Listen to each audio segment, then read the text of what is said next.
সরকার যেই নীতিমালায় করুক ওই নীতিমালায় যেন সারা বাংলাদেশের খুচরা সার ডিলারদেরকে পূর্ণ বহাল তবিয়তে রাখে। 25 সালের যে নীতিমালা এটা বাতিল করা হোক। আমাদের যে খুচরা সারের লাইসেন্স সরকার বাতিল করেছে এবং এই লাইসেন্স যেন পুনর্বহাল থাকে। আর 2009 সালের যে সারের নীতিমালা এই নীতিমালা বন্ধ করা হোক এবং বলবৎ করা হোক।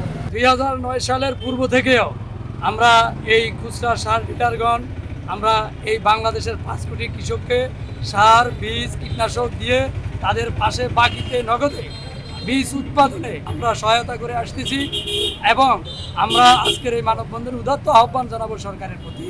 আমরা যারা ব্যবসা করে বাকিতে নগদে এই কৃষি বান্ধব বাংলাদেশে কৃষকদের পাশে দাঁড়িয়ে 46,000 কৃষকের দোকানে সার ডিলারের দোকানে আরও 46,000 কর্মচারী আছে, আমরা 88,000 পরিবার এর সাথে জড়িত।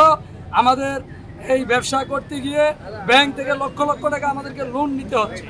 এই লোন নিয়ে আমরা ব্যবসা পরিচালনা করে যাচ্ছি। যদি সরকার অন্যায়ভাবে আমাদের উপর এই বৈষম্য করে তাহলে আমরা বিবি বাল বাচ্চা নিয়ে আমরা রাস্তায় নামা ছাড়া আমাদের আর কোনো পথ থাকবে না। আমরা চাই সরকার 2009 সালের সার নীতিমালা ও খুচরা সার ডিলার নিয়োগের যে নীতিমালা ছিল উক্ত নীতিমালা বহাল রাখুক এবং সরকার যেই নীতিমালায় করুক ওই নীতিমালায় যেন সারা বাংলাদেশের খুচরা সার ডিলারদেরকে পূর্ণ বহাল তবিয়তে রাখে। এটাই আমাদের আজকে উদাত্ত আহ্বান সরকারের প্রতি। এক্সট্রিম মশার কয়েল প্ল্যান্ট ফাইবার দিয়ে তৈরি, ডেঙ্গু চিকুনগুনিয়া বাহি সহ যে কোনো মশার বিরুদ্ধে দেয় এক্সট্রিম সুরক্ষা। 2009 নীতিমালা যাতে বহাল থাকে, 2025 সালের যে নীতিমালা এটা বাতিল করা হোক। আরেকটা দাবি যেটা হলো সরকার যে সিদ্ধান্ত নিয়েছে ডিলার বাড়াবে, আফসোস না ডিলার বাড়াক, তবে খুচরা ব্যবসায়ীর সাথে যারা জড়িত তাদের বাইরে যাতে কোনো ডিলার না দেওয়া হয়। আমাদের দাবি এটাই, যদি সরকার ডিলার বাড়ায় তাহলে আমাদের খুচরা ডিলার থেকে যাতে ডিলার দেওয়া হয়। আমাদের যে 2000 নীতিমালার যে নীতিমালা আছে এটা যদি বাতিল করে দেয়, আমাদের 40,000 পরিবারের থেকে যে আমাদের খুচরা ডিলারের যে কর্মচারী আছে এইখান থেকে শুরু করা প্রায় 1.5 লক্ষাধিক মানুষ বেকারের মধ্যে পড়বে।